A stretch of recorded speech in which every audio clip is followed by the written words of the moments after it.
e todos nós vivemos pela fé, pelo menos quem tem fé. Boa tarde, irmã Aline, muito obrigada por ter vindo. Eu que agradeço esse convite, esse privilégio de poder estar aqui, muito feliz. Bem, quem acompanha o programa e quem às vezes nem acompanha o programa, mas está acompanhando só o quadro, já sabe que aqui nós vamos falar, obviamente, de fé, e aí eu sempre deixo as irmãs à vontade, uma palavra, um testemunho, pode também fazer um pouquinho de cada, porque aqui o tema central é a fé e tem edificado muitas pessoas. Que bom. Pessoas têm nos parado na rua, pessoas que nem... Olha, eu nunca pensei assim, da fé dessa maneira, eu só usava a fé como um vício de linguagem. Enfim, e muitas pessoas estão começando a refletir sobre fé. E quem tem, tá reforçando, tá ficando aí. Mas fé presente. Irmã, fica à vontade que o Senhor colocou no seu coração. Amém. É interessante porque quando a gente pensa em fé, para a gente exercitar a fé, como você disse, né, muitas pessoas falam, mas não exercitam ainda na sua totalidade. Porque a fé é a esperança daquelas coisas que a gente ainda não viu.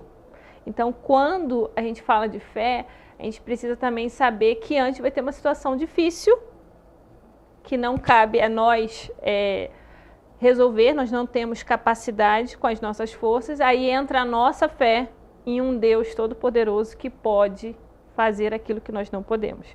E antes, né, de contar assim, alguns testemunhos, como eu disse aqui para a irmã, antes de começar, eu tenho o privilégio de ter nascido num lar evangélico. É um privilégio. E eu sempre fui cercada com muitos testemunhos, né? Assim, porque a gente na igreja, a gente sempre ouve muitos testemunhos.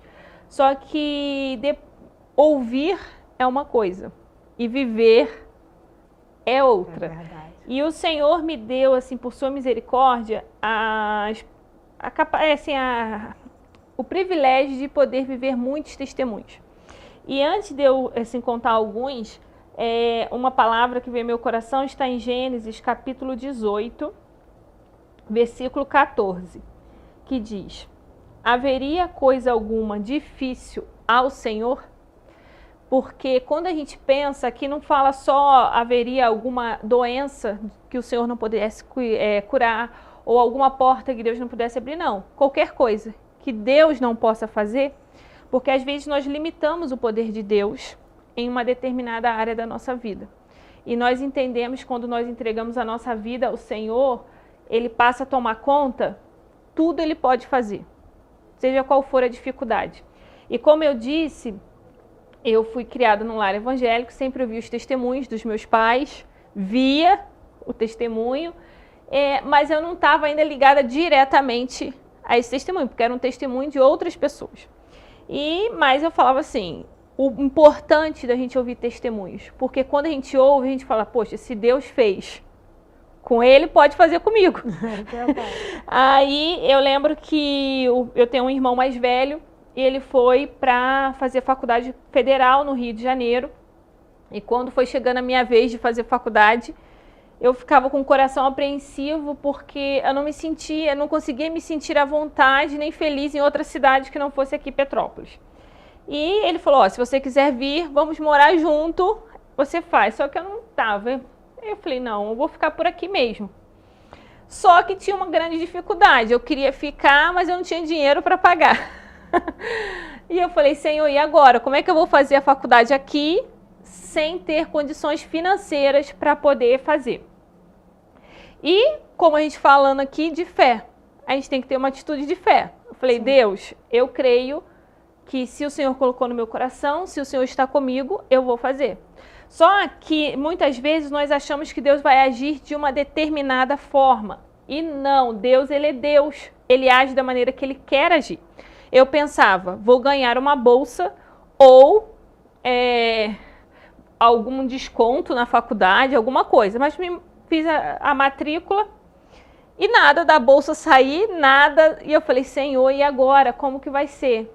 Eu falei, quer saber de uma coisa? Eu vou confiar em Deus. Confiar e ter fé no Deus que não há impossível para Ele. Não há impossível. E um dia eu estou em casa, o meu vizinho liga, Meus pais eram caseiros num condomínio. E o meu vizinho liga e fala assim, Aline, Deus me deu o sonho com você a noite toda. E eu senti de pedir uma bolsa de estudo para o meu patrão, para você. Que tremendo. E eu falei assim, claro, eis-me aqui para receber essa vitória. E ele falou assim, se você pudesse me apresentar suas notas, né? Porque é importante a gente também fazer a nossa parte, né? Claro. E eu fui, apresentei a nota e ele falou assim, olha, a minha patroa falou que vai custear a sua faculdade até o final. Glória e ali eu pude me formar com essa porta que o Senhor abriu para mim. E até hoje eu não conheci quem são eles que puderam me abençoar. Então, o que eu entendo é que o nosso Deus, não há impossível para Ele. Se Ele coloca algo em nosso coração para fazer, seja um sonho, uma realização, Deus vai fazer. Nem sempre da nossa vontade, do nosso jeito, né? Mas Deus tem as suas maneiras de abrir portas. E isso também me chama a atenção, um outro versículo que está lá em João, capítulo 5, versículo 6 e 7, diz assim, e Jesus vendo este deitado e sabendo que estava neste estado havia muito tempo, disse-lhe, queres ficar são? O enfermo respondeu-lhe, Senhor, não tenho homem algum que quando a água é agitada, me meta no tanque, mas enquanto eu vou, desce outro antes de mim. Jesus chega perto de um paralítico e pergunta, você quer ficar são? Ele fala, ué, mas não tenho condições para isso, porque só se alguém me levar até o tanque. E muitas vezes na nossa vida acontece a mesma coisa. O Senhor, Ele pergunta para nós, você tem fé? Você crê que eu posso fazer? E nós falamos assim, não, Deus, mas é porque eu não tenho isso, eu não tenho aquilo, não tenho condições. Porque a gente está vendo com aquele olhar da carne e está vendo as circunstâncias. E a fé é exatamente isso, é você, olha, essa é a minha realidade, mas eu tenho fé em um Deus que Ele tem a sua maneira de agir. E não depende da nossa realidade. Nunca, nunca, Ele não depende da nossa realidade. E eu consegui me formar. E eu lembro que quando eu me formei e eu exerci durante um tempo a minha profissão, e depois queria um milagre de um bom casamento. Eu queria muito um casamento abençoado com uma pessoa de Deus. E eu olhava para a igreja e falava assim, meu Deus, onde está o meu escolhido? E eu não via ninguém. E as pessoas, não, tem que ser esse, tem que ser aquele. Eu falava, não, Senhor, não é assim, não é assim. Oh, meu Deus. E eu pedi a Deus um detalhe, eu falava, quero uma pessoa temente a Deus, quero uma pessoa esforçada, trabalhador, e Senhor, se possível, manda uma pessoa que usa óculos. Mas por que usa óculos? Não entendi. Eu gostava, eu achava interessante, e seria para mim um sinal que entendi. Deus estaria me dando a pessoa que eu gostava. E passando o tempo, falei, quer saber de uma coisa? Eu não vou casar, não. Eu vou ser que nem o apóstolo Paulo, vou ficar solteira fazendo a obra do Senhor. Até que Deus falou assim, você tem fé que eu vou trazer para você? Falei, então vamos para a fé mais uma vez. Tenho fé. Meu esposo era da Batista, veio fazer o IETEP, o ensino o curso teológico da nossa igreja. IETEP é casamenteiro, eu já ouvi falar isso. Aí ele veio fazer o curso teológico na nossa igreja e gostou muito, né, do curso. E nos conhecemos, mas ficamos sem se falar durante 3 anos. A gente só se via e ele depois acabou vindo para a Assembleia. E Deus, assim, fez algo maravilhoso, porque Deus cuidou dele, cuidou de mim. E no momento certo, quando nós casamos, eu pude perceber que Deus me deu muito além do que eu pedi. E ele usa óculos. Ele usa óculos e foi algo assim muito lindo, porque se fosse um tempo antes, eu acho que não seria tanta bênção como foi no tempo de Deus. Porque isso a gente também tem que entender, que Deus tem a sua forma e o seu tempo. E as pessoas têm que entender uma coisa, não adianta querer dar ajudinha a Deus. Exatamente. Olha lá o que Abraão fez, o negócio da ajudinha. Não dá. Né, o que Abraão... E Sara, quer dizer, na verdade a ideia foi de Sara, porque quis dar uma ajudinha. Exatamente. E aí, aqui até nesse a confusão primeiro, tá até hoje. Nesse primeiro versículo que eu li, que diz, haveria alguma coisa difícil para o Senhor, é exatamente quando Deus já havia feito uma promessa a Abraão.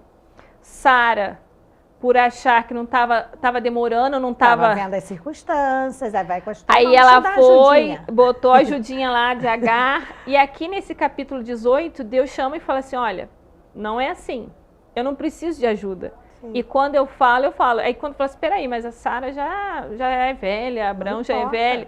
E fala, mas haveria alguma coisa difícil? Haveria alguma coisa difícil? Então, assim, e Deus faz. Casamos e tivemos a Maria, nossa primogênita, que é uma bênção.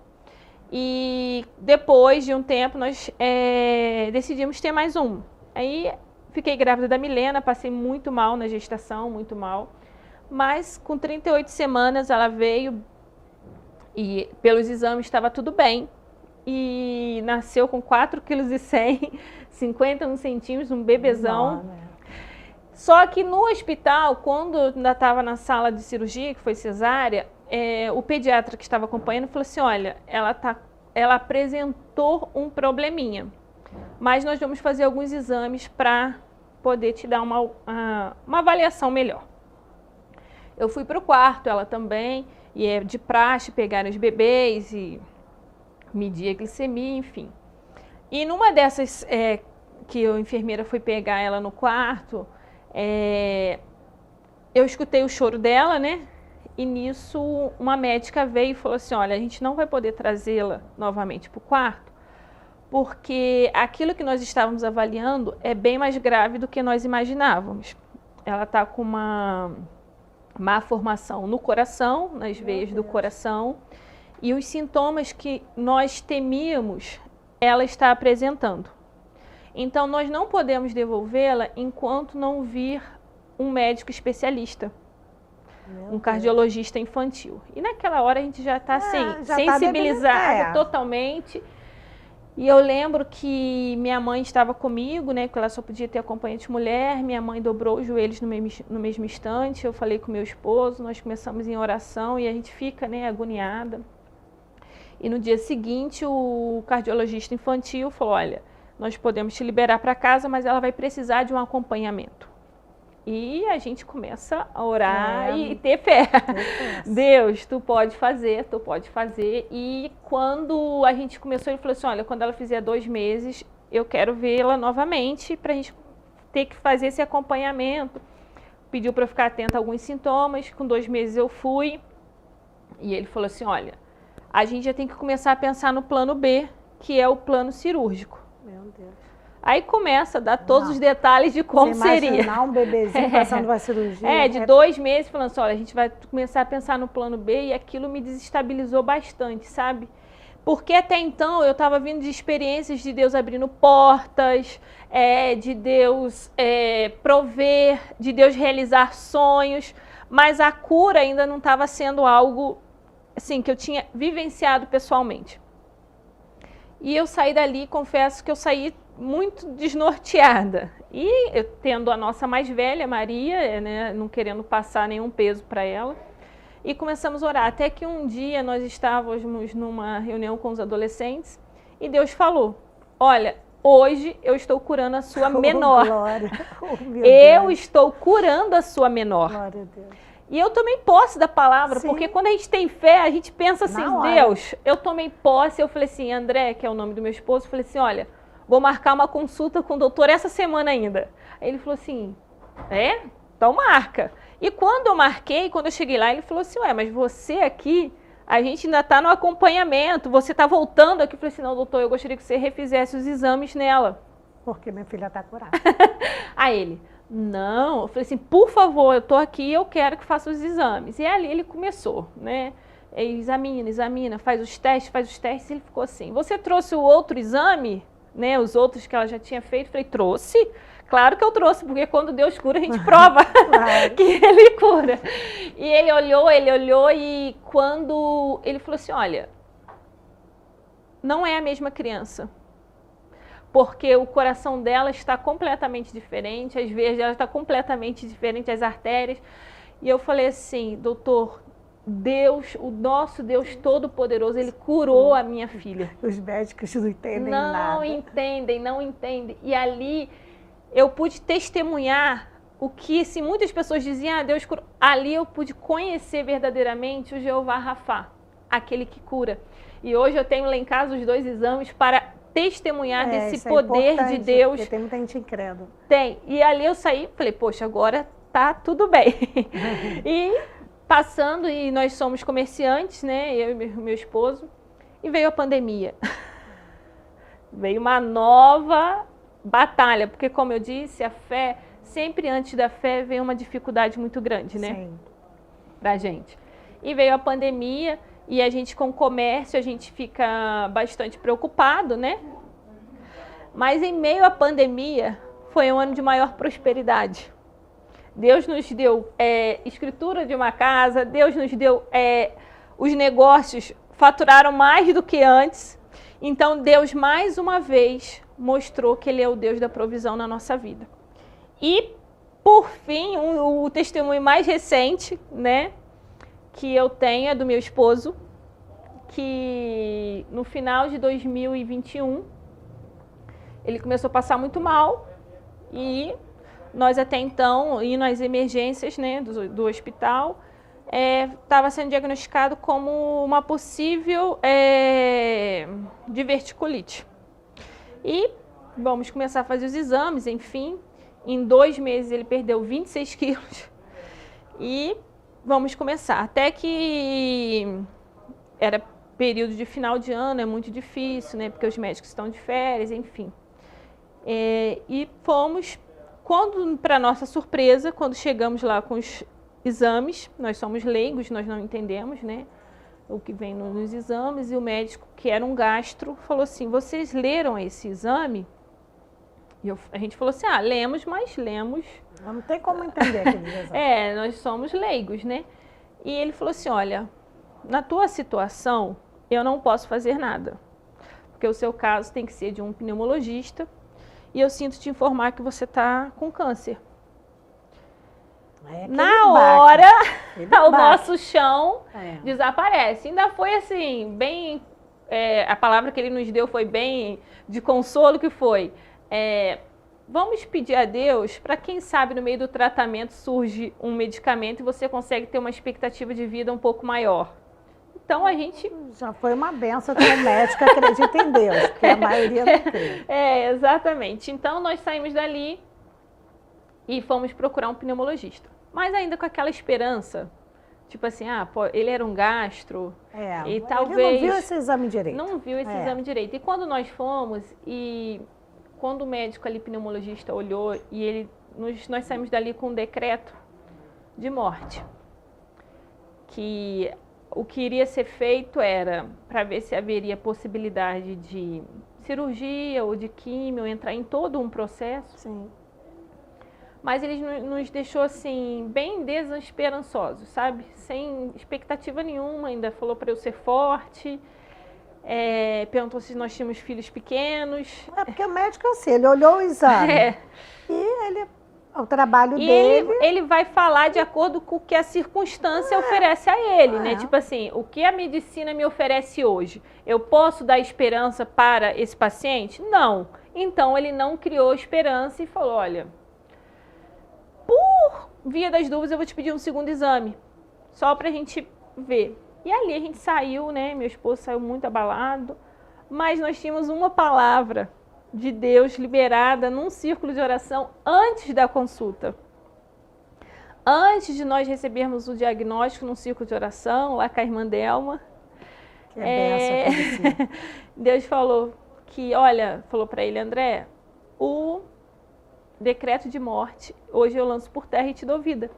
Aleluia. Só que nós não tínhamos o diagnóstico ainda, então a gente... Vocês nem entenderam. Não entendemos, mas quando eu saí de lá, meu esposo estava bem atordoado, eu falei assim, André, mas lembra do que Deus falou. Aí nessa hora entra a nossa fé. Por quê?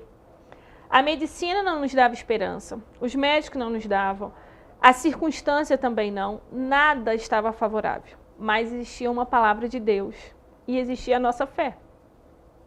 E foram se passando, a gente foi lá, fez os exames, foi na época da enchente aqui em Petrópolis, então tudo ficou mais difícil. Para piorar. E a mente também nossa fica mais difícil e nós conseguimos fazer o exame. E quando nós vimos o exame, a gente já ficou assim, mas tudo ainda não entendendo muito, mas parece que está melhor. Vamos levar para o médico. E quando nós chegamos lá, eu lembro que ele ficou enrolando assim um pouquinho a gente e ficava olhando. Olha de um lado, olha de outro, olha de um lado, olha de outro. E faz os exames no meu esposo. Ele falou assim, olha André, eu tenho mais de 20 anos de profissão. E é o seu caso, a medicina não explica. Ninguém explica Deus.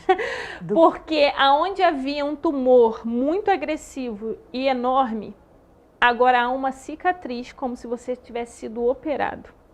E na mesma hora nós falamos assim, doutor, ele foi sim operado, só que foi por um médico por excelência, que é o nosso Deus. E hoje nós podemos testemunhar, já fez 1 ano, ele até brinca que agora ele tem 2 aniversários, né, o da certidão de nascimento e dessa nova chance de vida, né, uma nova oportunidade. Então, o que eu quero dizer a todos que possam estar nos ouvindo é que nós somos limitados e nós não sabemos da luta do outro, né? A gente está aqui conversando, mas eu não sei quais são as tuas impossibilidades, você não sabe quais são as minhas, e nós não sabemos quais são as dificuldades de quem... assistindo... A gente não sabe, talvez seja uma cura, uma libertação, uma porta aberta, uma resposta, uma provisão, tantos chefes de família que precisam às vezes de uma provisão de Deus, alguém que tem um filho, algum ente querido que quer ver liberto, né? E nós não sabemos das suas limitações, mas nós sabemos do poder que o nosso Deus tem. E isso é o suficiente, porque a gente talvez não conheça a dificuldade, mas nós conhecemos a solução. E para cada caso, Deus age de uma maneira. Na palavra de Deus há vários relatos de curas de cego. Nem todos os cegos Jesus curou da mesma forma. Um ele falou, enxerga. O outro ele botou a lama no olho. O outro foi por etapa. Curou, viu árvores, curou, deu uma próxima etapa. Então o que eu quero dizer com isso? Na minha vida, Deus agiu de uma forma. Mas na sua, pode ser de outra. Mas o importante é saber que Deus vai agir. Não importa a maneira, não importa qual seja a limitação, mas nós estamos aqui para declarar que nós servimos a um Deus e existe um Deus que ele se importa conosco em fazer milagres. A única coisa que ele nos pede é fé. Você confia em mim?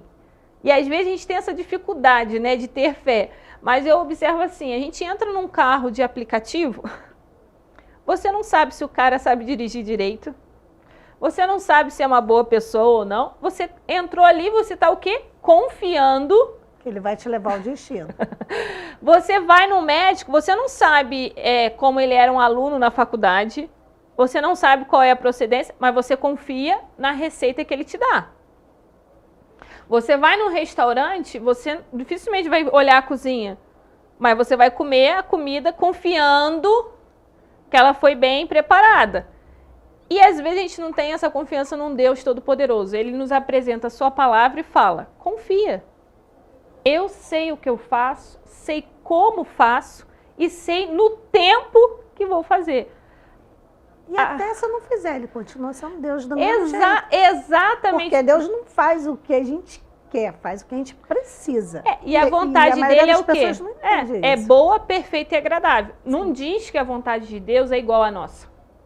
Não diz. Diz que a vontade dele é boa, perfeita e agradável. E o próprio Jesus no Getsêmani, ele diz, Senhor, Pai, tira de mim, mas faça-se a tua vontade. Se o próprio Jesus não impôs a vontade dele para o Pai, quem somos nós para impor? Deus, eu quero, vai ter que ser assim. Não, mas confia, tenha fé que o que Deus faz é o melhor, da melhor forma e no melhor tempo. Porque isso ele é poderoso. Você faz parte lá do departamento infantil. Adolescentes. Adolescentes, Há 11 anos.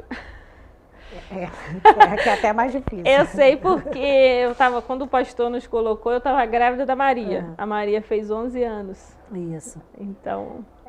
Por que eu te perguntei isso? Porque a gente está vendo aí, eu nem vou entrar no mérito de que tem várias pessoas recebendo revelação, aí você vê no YouTube, na internet, de que existe uma legião aí de demônios que querem nossas crianças. Então, nem vou entrar nesse mérito, porque isso você abre o YouTube, tem muitas revelações, até de pessoas sérias mesmo. Vou falar do que a gente está vivendo, que aconteceu em Santa Catarina, na Bahia, em muitos lugares.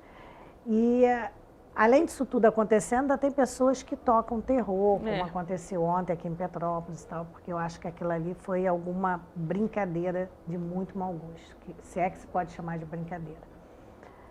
Mas assim, eu como mãe, todas as pessoas que fizeram contato comigo, Beth, você está sabendo de algo mais que a gente? Eu falo, o que eu sei é que a polícia militar falou que vai botar a ronda. Mas de verdade, eu como mãe vou te dar uma sugestão, que quem sou eu para dar conselho. Ao levar seu filho para a escola, ou ele sair de casa, se for adolescente, já for sozinho, você ora e entrega ele ao pai. Ele vai voltar, porque você entregou ele ao pai. É importante ter a segurança? É importante, a gente vive nesse mundo, mas o que realmente vai proteger nossos filhos? Minha filha foi para a escola normalmente. Deixei ela na escola normalmente, porque eu tenho fé que o Senhor está ali guardando a minha filha. Exatamente. Eu acho que isso é o principal. Mas a gente tem que, às vezes, pedir a Deus um discernimento, porque o inimigo, da mesma forma que a gente está aqui dizendo que Deus tem as suas formas de agir, o inimigo também tem. Sim, muitas. E ele é sujo o tempo todo. A gente vê que nós temos vivido dias maus. Isso é fato, é até cumprimento da palavra e que já nos dá um norte de que está muito próximo ao arrebatamento da igreja. Sim. O inimigo age de várias formas. Vê os casos que têm ocorrido, mas também ele age com pânico, né? Sim. Com medo. Eu fui muito questionada ontem por ter as minhas filhas estudam em escolas diferentes, mas de tê-las enviado para a escola. Eu confesso também que eu não quero aqui julgar quem não enviou de forma alguma, né?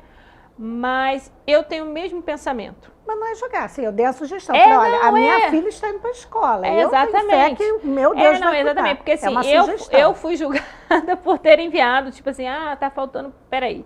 Eu penso assim, que quem faz esses tipos de, essas coisas terríveis, não avisa, né? Então, assim, já partir desse princípio. Mas eu penso o seguinte, se nós virarmos refém do medo, a gente não sai de casa, né? Porque todos os dias nós estamos vulneráveis. Na rua, a gente não sabe quem é assaltante, quem é estuprador, então, quem é psicopata. Às vezes a pessoa não quer te roubar, só quer te matar. Exatamente, mas isso é uma coisa que assim, a gente, graças a Deus, lá em casa, sempre tem o costume não só de nós orarmos, mas colocarmos elas também para orar. Senhor, guarda o meu trajeto na escola, me guarda na escola, me ajuda. Porque são todos os dias, não é um fato isolado. E não é só na escola. Qualquer lugar que a gente vá, a gente está suscetível a passar por uma dificuldade, um assalto ou qualquer coisa do tipo.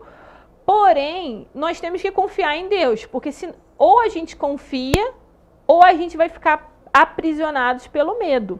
Sim. E a gente pensa assim, claro, existem coisas a serem feitas para melhorar a segurança? Ok, mas a palavra nos garante que se o Senhor não guardar, em vão vigia o sentinela.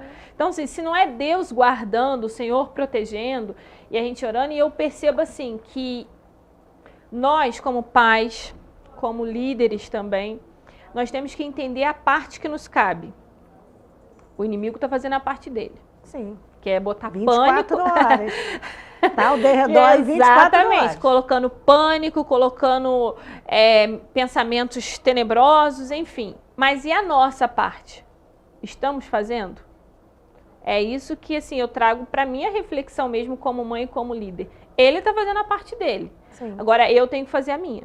Orar, jejuar pelas minhas filhas, buscar pelos adolescentes. Então, assim, batalhar por eles. Porque até uma coisa que eu vejo muito hoje em dia, as pessoas falam, principalmente com os adolescentes, essa geração Tá perdida. Tá perdida, essa geração Isso é terrível. horrível falar Mas isso. certa vez eu li algo, não posso dizer aqui quem foi o autor, mas que eu achei sensacional. Essa geração foi criada por quem?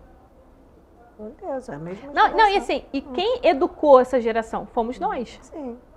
Então, é muito fácil a gente transferir a culpa para essa geração, sendo que quem educou, quem deixou sem limite, quem deixou lá, fomos nós. Sim. Então, assim, a gente precisa trazer essa responsabilidade, porque hoje em dia é muito comum a gente ver pais e mães, joga na escola, essa geração tá difícil. Peraí, mas tá difícil por quê? Porque nós criamos uma geração difícil. Isso. Porque ela está sendo um reflexo de uma educação que nós demos. Verdade. Então, assim, a gente tem que trazer a nossa responsabilidade. O que cabe a nós, igual o que a escola pode fazer para a segurança, faça. Sim. Mas a gente não pode ficar aprisionado a esse medo, a esse pânico, essa... Porque nós confiamos em Deus. Eu falo assim, Deus, eu não vou poder estar nos lugares que as minhas filhas estão, mas tu vai. Aonde elas pisarem, o Senhor esteja com elas, porque pode não acontecer na escola e atravessou uma rua, acontece uma coisa. A gente precisa confiar em Deus, a gente precisa fazer o que nos cabe e não só alimentar sentimentos que não provêm de Deus. Né? Isso, gente, que nós estamos falando tem tudo a ver com o tema que é fé. Se você tem fé, você ore pelo seu filho, entregue ele ao Senhor, que aí está guardado. Tem que estar guardado. Assim, Deus guarda. E eu sempre, a gente fala, né? Desde o ventre eu consagrei a Deus. Isso. As minhas filhas são emprestadas. Elas são de Deus e Deus nos emprestou, nos confiou. Justamente. Dádivas lindas, Maria e Milena. Mas eu preciso confiar naquele Deus que Ele vai estar onde eu não estou. Porque se a gente não tem fé, a gente acha que eles só estão protegidos quando estão conosco. Isso. Mas quando a gente confia, a gente abre e fala, Deus, guarda. E até aqui cabe dizer um testemunho que o meu irmão, como eu disse, ele foi fazer faculdade no Rio. E ele fazia na UERJ inicialmente, depois ele foi para a UF. Ele fazia e ele foi estudar à noite. E ali no Maracanã, né, próximo, é perigoso. Bem ali. E a minha mãe sempre orava. Minha mãe, Senhor, torna o meu filho invisível dos malfeitores, dos homens cruéis. E uma certa vez entrou um bandido para fazer um arrastão. E o meu irmão conta que da direita, da esquerda, à frente, atrás, todo mundo foi assaltado, menos ele. Aí ele falou assim, mãe, parecia que eu estava invisível. Minha mãe, parecia não, você estava invisível. Então, assim, quando uma mãe ora e entrega ao Senhor, o teu filho pode estar até num local de perigo. Isso. Mas o nosso Deus está lá para poder guardar. Pena que o nosso tempo está acabando. E quero te agradecer muito porque você contou sua história linda de vida, sua, do seu esposo, e Deus não une pessoas, une propósitos. A resposta está aí, uma família linda, 2 servos de Deus na obra. Amém. A gente só tem que glorificar o Senhor. Deixa uma mensagem, já que o nosso tempo está acabando. Uma mensagem de fé para quem está nos assistindo. Eu quero dizer a todos, né, que estão nos assistindo que a melhor escolha que eu fiz na minha vida foi entregar minha vida ao Senhor. E a melhor escolha foi quando, eu digo isso para as adolescentes, quando eu escolhi deixar Deus escolher. E hoje, tudo que vivo e tudo que um pouco aqui do que eu falei é fruto da melhor escolha, que é deixar Deus escolher por mim. Então, eu quero dizer a você que, como eu já disse e enfatizo, nós não conhecemos a sua vida na particularidade, quem está nos assistindo, nas dificuldades, nos anseios, nas aflições. Nós não conhecemos e nem precisamos conhecer. Porque o mais importante é quem nós conhecemos, que é o nosso Deus. Então, eu quero que você fique com essa palavra. Não há nada, absolutamente nada, difícil ou impossível para o nosso Deus. A única coisa que Ele nos pede é confiança. E deixa Deus fazer na hora, do jeito e da maneira dele. Porque com certeza A vontade dele é boa, perfeita e agradável. Então, que você possa crer nesse Deus Todo-Poderoso e escolher o Senhor e deixar Ele escolher por você, porque com certeza você terá uma vida feliz e próspera. Amém, glória a Deus. Eu não tenho mais nada para falar. Depois dessa mensagem linda, muito obrigada mais uma vez. Eu que agradeço. Que Deus abençoe você. Posso só mandar um abraço? Pode, fica à vontade, claro. Mandar um abraço pro meu esposo lindo de óculos, pastor André, para as minhas princesas, que são as joias que o Senhor nos deu, Maria e Milena, para os meus pais que tiveram uma grande parcela na minha vida, né? José Laí, pastor José Laí, a irmã Maria. E um abraço especial a todos os adolescentes. Amo demais. Tem quantos adolescentes lá, Natália? Olha, na sede a gente deve ter uns 50, mas no campo de 300 a 400 adolescentes. Então, assim, e eu amo os adolescentes, liderança dos adolescentes, que não é fácil, mas temos uma equipe de liderança maravilhosa. Então, um abraço a todos aí da UADEP, liderança e os adolescentes também. E muito obrigada pela oportunidade. Muito obrigada, eu que agradeço a Deus pela oportunidade de estarmos aqui falando sobre fé, porque esse quadro foi inspirado pelo Espírito Santo. E a gente só tem a agradecer mais um dia e eu volto amanhã, se Deus assim permitir. Até lá.